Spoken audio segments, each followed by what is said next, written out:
नमस्कार दोस्तों, स्वागत है आपका एमपी भर्ती अपडेट में। दोस्तों, आज मध्य प्रदेश नदियों से जुड़े हुए 10 महत्वपूर्ण प्रश्न हम हल करेंगे, जो कि बेहद ही महत्वपूर्ण है।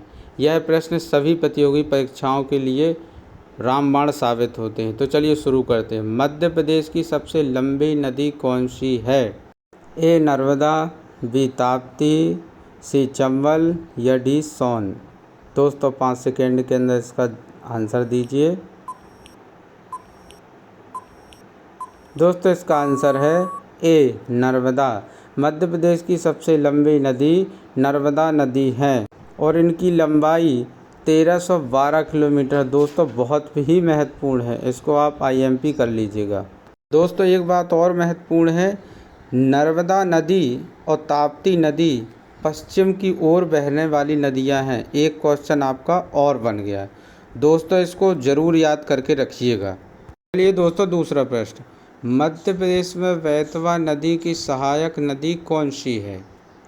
ए कैन, बी घसान, सी बेतवा या डी व्यारामा। दोस्तों ऑप्शन में कुछ गलती हो सकती है, लेकिन आप सुधार लीजिएगा। चलिए दोस्तों 5 सेकंड के अंदर जवाब दीजिए। इसका राइट आंसर है दोस्तों बी घसान। दोस्तों यह पूर्व की ओर बहने वाली नदी है। जैसे पूर्व की ओर कौन कौन नदी बहती हैं? चंबल, बेतवा, सोन, कैन, शिप्रा पूर्व में बहती हैं और पश्चिम में नर्मदा जी और ताप्ती नदी बहती हैं। इसको आप नोट कर लीजिएगा। तीसरा प्रश्न, शिप्रा नदी का उद्गम स्थल कहाँ है? ए अमरकंटक, बी महू के पास, सी इंदौर के पास या डी देवास के पास। 5 सेकंड के अंदर जवाब दीजिए। चलिए दोस्तों इसका राइट आंसर है बी महू के पास। दोस्तों शिप्रा नदी पूर्व की ओर बहने वाली नदी है और यह इंदौर महू के पास इंदौर में है। चलिए दोस्तों चौथा प्रश्न, तवा नदी किस नदी की सहायक है? ए नर्मदा, बी चंबल, सी बेतवा, डी सोन। ए नर्मदा।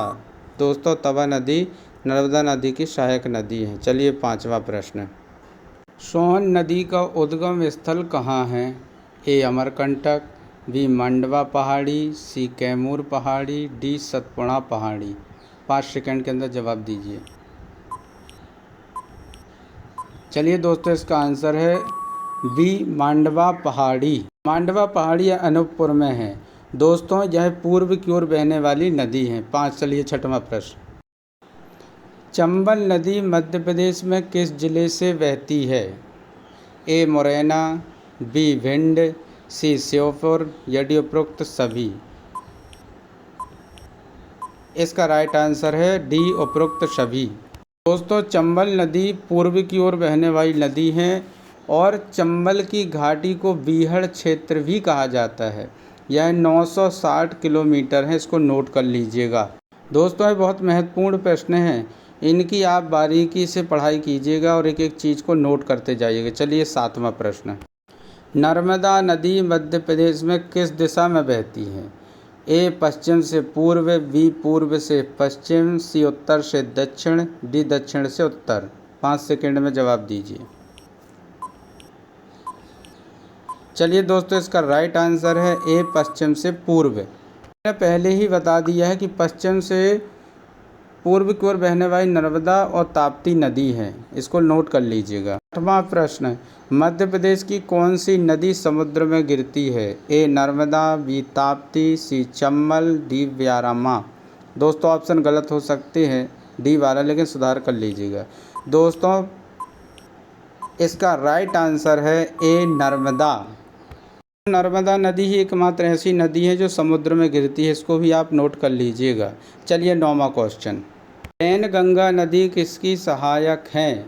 ए नर्मदा, बी ताप्ती, सी गोदावरी या डी महानदी। इसका राइट आंसर है सी गोदावरी। दोस्तों वैनगंगा नदी गोदावरी की सहायक नदी है और वैनगंगा नदी का उद्गम स्थल मंडला है। चलिए 10वां प्रश्न, बाणास नदी मध्य प्रदेश में कहाँ बहती हैं? ए रतलाम और उज्जैन ज़िले से, बी भोपाल और रायसेन ज़िले से, सी जबलपुर और कटनी ज़िले से, या डी सतना और रीवा ज़िले से। जवाब दीजिए। इसका राइट आंसर है ए रतलाम और उज्जैन ज़िले से।